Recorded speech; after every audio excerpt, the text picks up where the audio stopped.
16. maija naktī Jelgavas pils galminieki ļāva ielūkoties vēstures atspulgiem bagātajā Krievijas galma arhitekta Francesco Bartolomeo Rastrelli pirms 270 gadiem celtajā pilī, jo LLU pirmoreiz piedalījās muzeju nakts pasākumos. Ar pāžu pie ieejas durvīm un studenti no LLU pirmsākumiem sākās viesu ceļojums Jelgavas pils pirms 270 un 70 gadiem.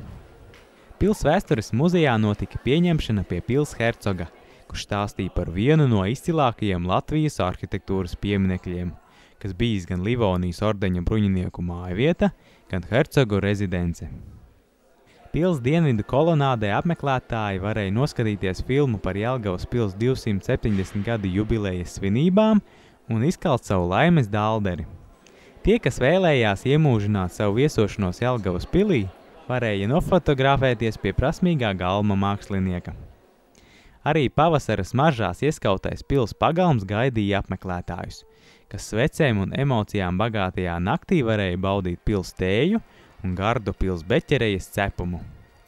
Savukārt pils ziemeļu kolonādē, uz kuru aicināja LLU zinību vīrs azemitologs, viesi varēja izjust Zemgales augstskolas studentisko garu, dziedot un dejojot kopā ar LLU sieviešu kori Liepa, vīru kori Ozols, studentu teātri un fraternika Simantika korporantiem.